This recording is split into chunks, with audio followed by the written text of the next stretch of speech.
दोस्तों, जहां पर भारतीय जनता पार्टी का उपराष्ट्रपति पद का उम्मीदवार बिल्कुल क्लियर कट जीत रहा था, वहां इंडिया का प्रत्याशी मैदान में आते ही भाजपा के पैर उखड़ने लग गए हैं। ऐसा क्यों है?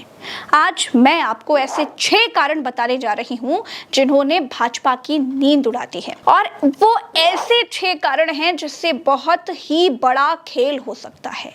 ऐसे 6 कारण बताऊंगी जिससे जरा भी ऊंच नीच हुई तो इंडिया का प्रत्याशी उपराष्ट्रपति चुनाव जीत सकता है। जी हाँ, जगदीप धनखड़ की बददुआएं भाजपा के सिर पर मंडराने लगी हैं। तो चलिए दोस्तों, जल्दी से वीडियो को शुरू करते हैं। पहला कारण, आंध्र में न तो कांग्रेस का बहुत ज्यादा कुछ है और न ही भाजपा का। जगन मोहन रेड्डी वाली जो पार्टी है, YSRCP, और नायडू की TDP, ये दोनों ही आपस में लड़ती हैं। अगर नायडू एनडीए के उपराष्ट्रपति को वोट करेंगे तो नायडू के धुर विरोधी और भाजपा से गच्चा खाए जगन मोहन रेड्डी एनडीए के उम्मीदवार को वोट करेंगे तो आखिर कैसे करेंगे?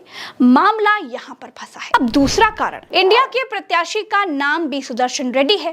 केवल तेलुगु बोलने वाले आंध्र और तेलंगाना में ही रेड्डी सरनेम वाले 11 सांसद हैं।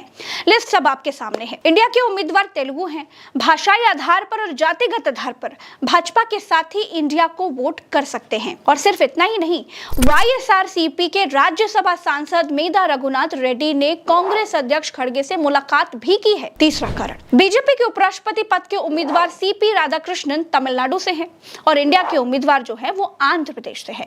आंध्र और तेलंगाना देश में 2 राज्य ही तेलुगु बोलते हैं। दक्षिण भारत में भाषाई अस्मिता की जो लड़ाई है वो बहुत बड़ी है। क्या तेलुगु सांसद भाजपा के तमिल उम्मीदवार को वोट करेंगे? भाजपा को इस बात का भी बहुत डर है। इसीलिए नरेंद्र मोदी ने कांग्रेस की तारीफ करनी शुरू कर दी है और इंडिया के सांसदों को भाजपा के उपराष्ट्रपति उम्मीदवार को वोट देने के लिए टीम मोदी रिक्वेस्ट कर रही है। चौथा कारण, अब इन सब के बीच दोस्तों, कांग्रेस के राष्ट्रीय अध्यक्ष मल्लिकार्जुन खड़गे कर्नाटक से हैं। वहां कन्नड़ बोली जाती है और उपराष्ट्रपति चुनाव में भाजपा के तमिल और इंडिया के तेलुगु उम्मीदवार की लड़ाई के बीच कन्नड़ मल्लिकार्जुन खड़गे तेलुगु सांसदों से मुलाकात कर रहे हैं, चाहे वो किसी भी दल या फिर किसी भी गठबंधन का हिस्सा हो। इसीलिए वो YSRCP के रेड्डी सांसद से भी मिले। पांचवा कारण, एक बात और है दोस्तों कि इंडिया का प्रत्याशी जब तय किया जा रहा था तो आइडिया ममता बनर्जी ने दिया कि भाजपा का उम्मीदवार जो है वो कोर भाजपाई और संघी है, तो इंडिया को एक नॉन पॉलिटिकल बैकग्राउंड का कोई व्यक्ति उतारना चाहिए। इसीलिए बी सुदर्शन रेड्डी का नाम सामने लाया गया। इससे पहले 2004 में डॉक्टर APJ अब्दुल कलाम का नाम मुलायम सिंह यादव के सुझाव पर सामने लाया गया था और कलाम देश के राष्ट्रपति बने थे। छठा कारण, बिल्कुल हारी हुई बाजी को इंडिया ने कांटे की टक्कर में तब्दील कर दिया है। आज की तारीख में एनडीए के पास कुल 422 सांसद का समर्थन है। 392 वोट चाहिए एनडीए को अपना उपराष्ट्रपति बनाने के लिए। इंडिया के पास 360 के करीब सांसदों का समर्थन दिखाई देता है।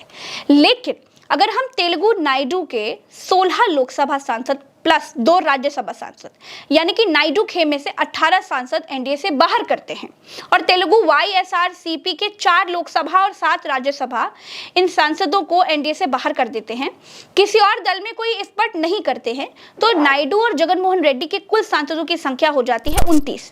अब अगर 422 में 29 माइनस करते हैं तो बचते हैं 393 सांसद और इंडिया के हो जाते हैं करीब 389, यानी एक कम 390। अगर इसमें और भी एनडीए दलों की आत्मा जागती है तो भाजपा के लिए भाई बहुत मुश्किल हो सकती है। ऐसा नहीं है दोस्तों कि मुझे यानी प्रज्ञा मिश्रा को भाजपा उपराष्ट्रपति का चुनाव बिल्कुल हारते हुए ही दिख रही है, नो, लेकिन इंडिया ने नायडू और जगन मोहन रेड्डी के सांसदों को ऐसा धर्म संकट में डाल दिया है कि मामला बहुत बुरी तरीके से फंस गया है। बिहार की रैली से तो मोदी को कहना पड़ गया कि 130वें संविधान संशोधन बिल से वो लोग परेशान हैं जो जमानत पर बाहर घूम रहे हैं। अरे मोदी जी, जमानत पर तो नायडू भी घूम रहे हैं। अब मोदी जी की ईडी ही तो उनको जेल यात्रा पर लेकर गई थी। और जो जमानत पे बाहर घूम रहे हैं भी आज इस कानून का विरोध कर रहे हैं। क्या उपराष्ट्रपति चुनाव से पहले खेल होने वाला है? क्या ऐसे बयान मोदी की खिसियाहट को दिखा रहे हैं?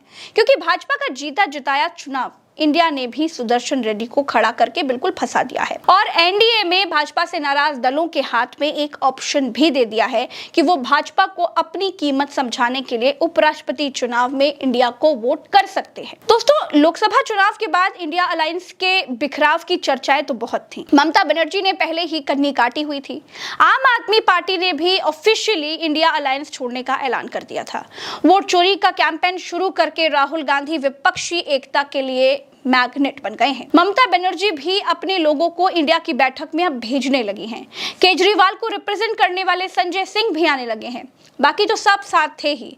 दोस्तों, उपराष्ट्रपति चुनाव में जरा भी ऊंच नीच हुई तो खेल होना तय है। देखिए, फिलहाल इस वीडियो में मेरे साथ इतना ही।